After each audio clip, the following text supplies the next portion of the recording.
ಮತ್ತೆ ಇಂಡಸ್ಟ್ರಿ ಒಂದು ದೊಡ್ಡ ಲಾಸ್ ಫಿಲಂಗಳು ಬರೋದಿಲ್ಲ ಅನ್ನೋ ಚರ್ಚೆಗಳು ಯಾಕೆ ಇವಾಗ ಸೂ ಫ್ರಮ್ ಸೋ ಆಯ್ತಲ್ಲ ಇವಾಗ you don't sue from so ಇಂದ ಏನ್ ಕಲ್ತಿದೀವಿ ನಾವು ದೊಡ್ಡ ಹೀರೋ ದೊಡ್ಡ ಬಜೆಟ್ ಏನ್ ಬೇಕಾಗಲ್ಲ ಕಥೆ ಚೆನ್ನಾಗಿದ್ರೆ ಫ್ಯಾಮಿಲಿ ಆಡಿಯನ್ಸ್ ಬಂದು ನೋಡಿದ್ರೆ ಸಿನಿಮಾ ಹಿಟ್ ಆಗುತ್ತೆ ದಟ್ಸ್ ವಾಟ್ ಐ ಇದನ್ನ ತುಂಬಾ ಸರಿ ಹೇಳ್ತೀವಲ್ಲ ಮೇಡಮ್, ಸ್ಟಾರ್ಗಳ ಸಿನಿಮಾಗಳು ಬಂದ್ರೆ ಮಾತ್ರ ಜನ ಥಿಯೇಟರ್ಗೆ ಬರುವಂತದ್ದು.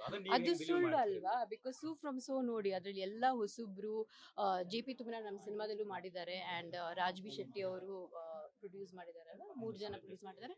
ಸೊ ಅದರಿಂದ ನಾವು ಎಷ್ಟೋ ಕಲಿಬಹುದು. ಯಾಕಂದ್ರೆ ಬಿಗ್ ಬಜೆಟ್ ಬೇಕಾಗಿಲ್ಲ, ದೊಡ್ಡ ಹೀರೋಸ್ ಬೇಕಾಗಿಲ್ಲ, ಕತೆ ಚೆನ್ನಾಗಿದ್ರೆ ಜನ ಹೋಗಿ ಸಿನಿಮಾ ನೋಡ್ತಾರೆ. ಮೇಡಮ್ ಇನ್ನೊಂದೀಗ ಈ ಡೆವಿಲ್ ಸಿನಿಮಾ ಕೂಡ ಈಗ ಬಿಗ್ ಬಜೆಟ್ ಸಿನಿಮಾ, ಪ್ರೊಡ್ಯೂಸರ್ ದುಡ್ಡು ಹಾಕಿರ್ತಾರೆ, ಒಬ್ಬ ನಟ ಈಗ ಜೈಲ್ಗೆ ಹೋಗಿರುತ್ತೆ, ಸಿನಿಮಾಗೆ ಇಂಪ್ಯಾಕ್ಟ್ ಆಗುತ್ತೆ, ಸಿನಿಮಾಗೆ ಇದರಿಂದ ಪ್ರೊಡ್ಯೂಸರ್ ನಷ್ಟ ಆಗುತ್ತೆ ಅನ್ನೋ ಒಂದು ಆಂಗಲ್ ಕೂಡ ಓಕೆ, ಇದ್ರ ಬಗ್ಗೆ ಏನಿಲ್ಲ.